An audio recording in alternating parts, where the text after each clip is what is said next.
भाई जो गुरु बचन पे डट गे, कट गे फंद 84। अरश कुरश में अल्लाह तकत है, खालिक बिन नहीं खाली। अरश कुरश यानी आसमान के अंतिम छोर पर, अरश यानी आसमान, कुरश यानी उसका अंतिम छोर। उस आसमान के अंतिम छोर पर अल्लाह का तकत है। अब मुसलमान भाइयों को तो ये भी नहीं पता कि वो आसमान का अंतिम छोर क्या है। ये तो खाली सातवां आसमान, जन्नत जन्नत बस इतना कह के छोड़ देते हैं।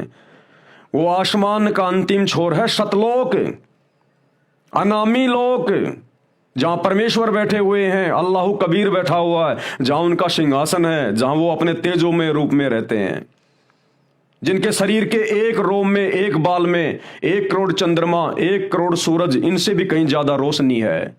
वो अल्लाह, वो खुदा बड़ा मेहरबान, अल्लाह कबीर, वो उस आसमान के अंतिम छोर सतलोक में बैठा है सिंहासन पे। मुसलमान धर्म के मुल्ला मौलवियों को तो इतनी भी जानकारी नहीं है कि सातवां आसमान क्या है। अरश कुरश में अल्लाह का तकत है और खालिक बिन नहीं खाली।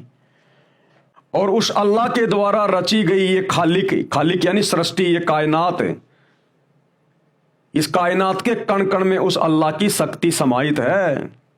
कोई भी जगह उस अल्लाह के बिना खाली नहीं है, खालिक बिन नहीं खाली। वे पैगंबर पाक पुरुष थे साहिब के अब्दाली। वो पैगंबर, वो रसूल, वो नबी, वो तो पाक पुरुष थे, वो तो बिल्कुल पवित्र थे। उन्होंने जिंदगी में कभी झूठ नहीं बोला, कभी मांस नहीं खाया, कभी शराब नहीं पी, कभी तंबाकू सेवन नहीं किया, कभी किसी पे गंदी नजर नहीं डाली, कभी किसी से ब्याज नहीं लिया।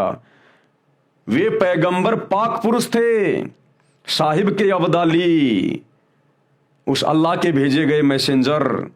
उन्होंने कभी किसी को दुखी नहीं किया, खुद दुखी हुए लेकिन कभी किसी को दुखी नहीं किया।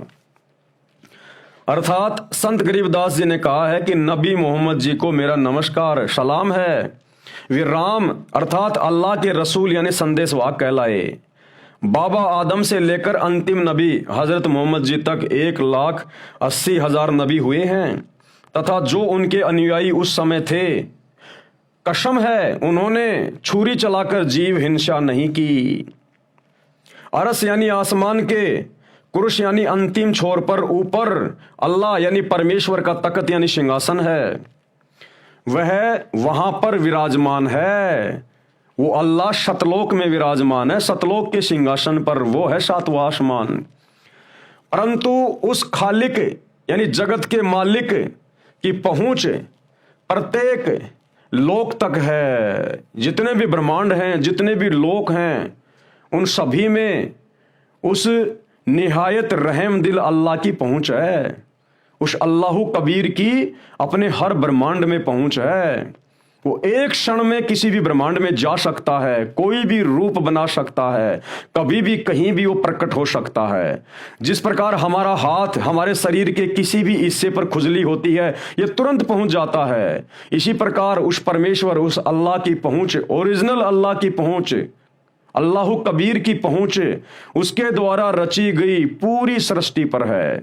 वो कभी भी किसी भी समय किसी भी लोक में कहीं भी प्रकट हो सकता है। पहुंचूंगा क्षण एक में जन अपने के काज, एक क्षण में, ये उसकी समर्थता है। उसकी शक्ति सर्वव्यापक है। उस खालिक यानी अल्लाह से कुछ नहीं छुपा है। कोई स्थान ऐसा नहीं है जो खुदा की पहुंच से बाहर हो। वे 1,80,000 पैगंबर यानी मैसेंजर तो पाक पुरुष थे, पवित्र महापुरुष थे, जो साहिब के यानी अल्लाह के अब्दाली यानी कृपया पात्र थे। नोट, यहां पर यह स्पष्ट करना अनिवार्य समझता हूं कि कुछ मुसलमान प्रवक्ता कुछ 1,24,000 पैगंबर मानते हैं। यानी मुसलमान धर्म में जितना आधा अधूरा ज्ञान है मुल्ला मौलवियों को, काजियों को, वो केवल 1,24,000 ही पैगंबर मानते हैं। परंतु वास्तव में 1,80,000 पैगंबर हुए हैं, हजरत आदम से लेकर हजरत मोहम्मद जी तक। क्योंकि ये अल्लाह का ज्ञान है, ये परमेश्वर धरती पे प्रकट है। इन किताबों का ज्ञान गलत हो सकता है, मुल्ला मौलवियों का ज्ञान गलत हो सकता है, लेकिन परमेश्वर इबादही कबीरा, सच्चा ओरिजिनल खुदा जो आज धरती पर प्रकट होकर बता रहा है, और बीच बीच में आदरणीय गरीबदास जी के रूप में आकर उन्होंने अपना ग्रंथ साहिब लिख दिया। 650 साल पहले बनारस के काशी में 120 साल तक रहे कबीर दास नाम से, उन्होंने जो बता दिया वो परम सत्य है, उसमें रत्ती भर भी आपको झूठ का समावेश नहीं मिलेगा।